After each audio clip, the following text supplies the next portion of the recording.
The dawn mist cloaked Willow Creek Estates in a ghostly shroud. The first light barely brushed Cedar Lane as I stood frozen on my porch, pajamas rumpled, a tepid coffee trembling in one hand, and a cease and desist letter gripped tight in the other. 10 feet from my kitchen window, an oil derrick steel skeleton loomed, its relentless hum shaking the earth, a monstrous trespasser defiling my ranch. Loretta Grayson, the HOA president, glided by in a golf cart, waving with the smug triumph of a parade queen. Her pastel blazer flared against the chaos. Tom Pierce, the board's treasurer, traded high fives with a man in a reflective vest. Their grins were sharp as knives. Sheriff Daniel Walsh lingered at the edge of my gravel drive, frowning at a permit I'd never seen, much less signed. His boots pressed down the dirt in quiet dismay. Across the lot, my barn held 5,000 pounds of industrial cement, its weight a silent oath. I knew precisely where it would surge, sealing every illicit borehole they dared carve into my land.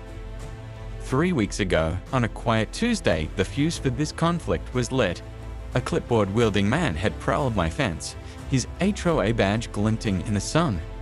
He surveyed my ranch like a vulture circling carrion, claiming he was assessing the area for a Phase 3 community oil project.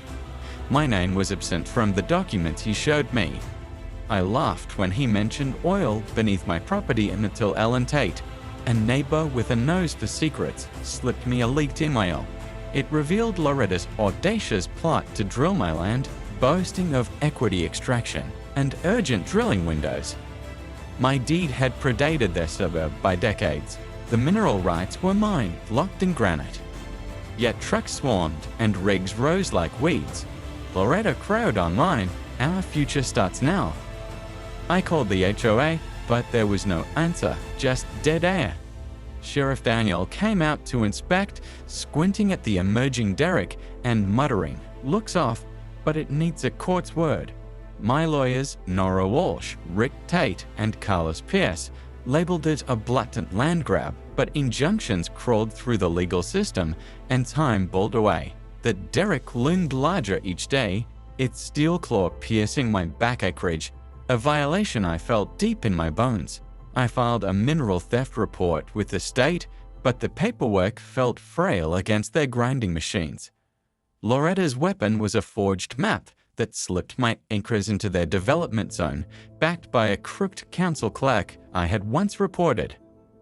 Ellen's emails bragged of untapped reserves, and the HOA board nodded along, seduced by visions of profit.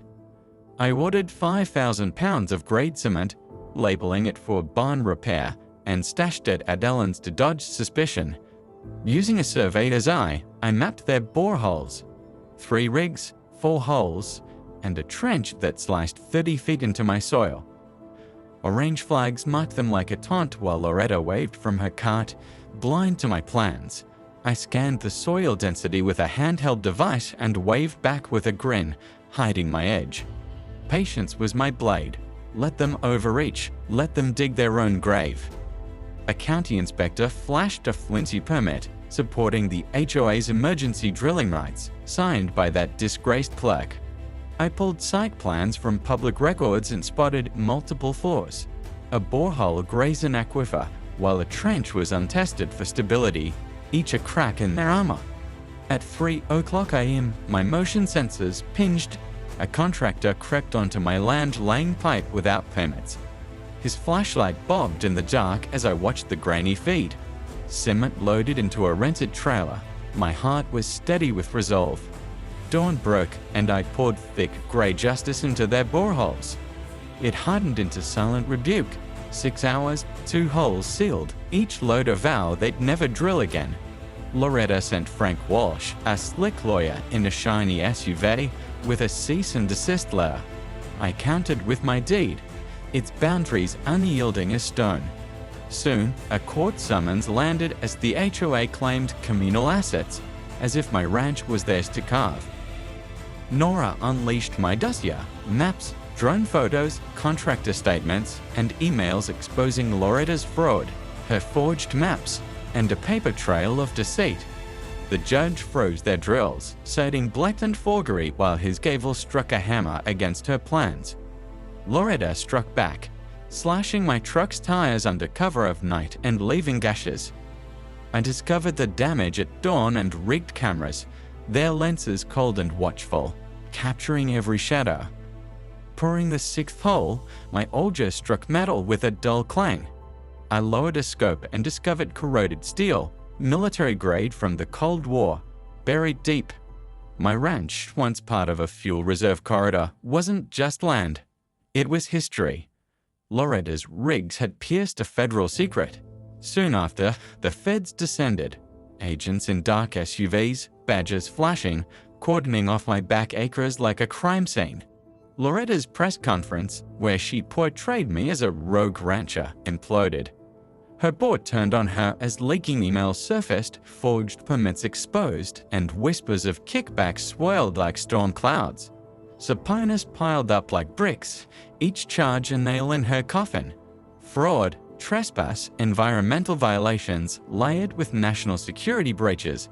I poured the remaining holes, each batch sealing her defeat. The cement dried into monuments of her hubris, unyielding under the sun. In a stroke of justice, I bought her lot at auction, a cash deal that stung her pride deeply. Raising a 30-foot flagpole, I lit it with a spotlight, shining defiance across her former domain. The spirit of Willow Creek roared to life. Carla's HOA scrapped fines, tore up bylaws, and cookouts lit our nights. Laughter spilled over fences, and the air buzzed free of her shadow. A plaque now marked the pipes bolted to my gate. Know your bounds, heed your deeds. Loretta fought as her empire crumbled. My ranch stood firm, its truth carved in stone, a legacy no rig could ever drill. The moral of the story is simple: stand firm in what is right, protect your land, your legacy, and the truth. Greed may dig deep, but justice seals stronger. If you like this story, please subscribe to the channel and share it with family and friends. Thank you.